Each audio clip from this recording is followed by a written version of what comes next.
All Nintendo video games are rated by the Entertainment Software Ratings Board and carry one of the following age-appropriate ratings. For additional information on game ratings, visit the ESRB at esrb.com.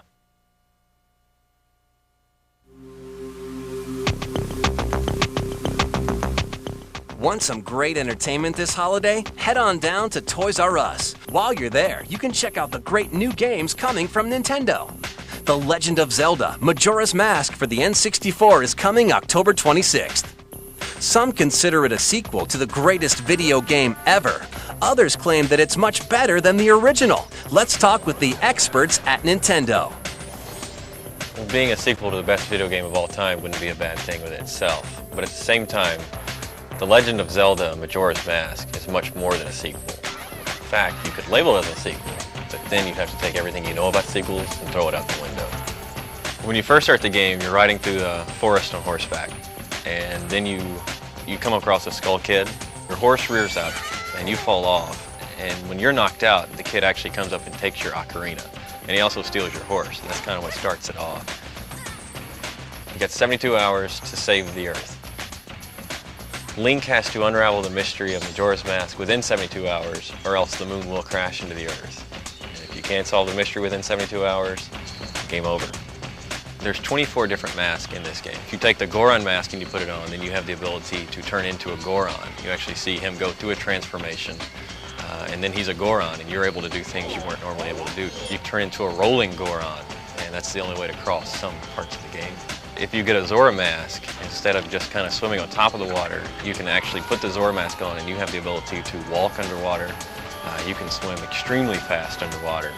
And so there's a whole bunch to do under the water. There's entire levels that take place underwater, and the only way you can do that was a Zora mask. And it's pretty graceful to watch him, kind of skim over the surface of the water. One of the things that makes the game really cool is that the whole time the clock is ticking.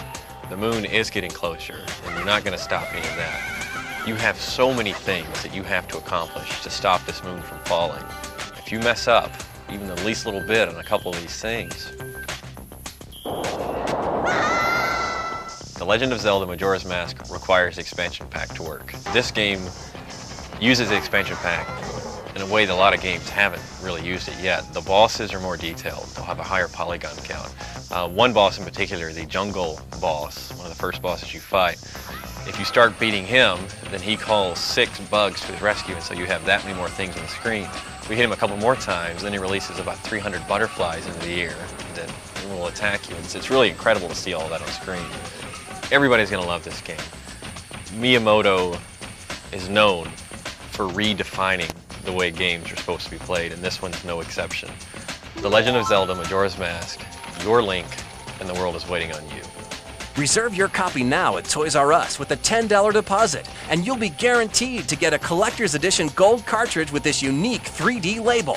If you reserve your copy prior to October 25th, you'll also get $10 off this Toys R Us exclusive gold controller, regularly priced at $29.99, now just $19.99 with this offer. Think that's it? Think again. Check out the sequel to the platinum bestseller Banjo-Kazooie. It's Banjo-Tooie for the N64, coming November 21st.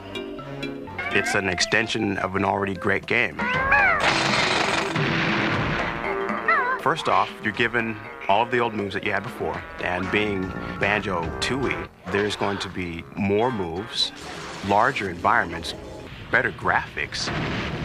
One of the coolest new team moves they have is a level where Banjo whips her out like a shotgun, and it goes immediately into first-person view, and that's how you do the entire level. In the first game, you could shoot blue eggs. In 2, you have all these different color eggs. The humor is definitely carrying over from the first game.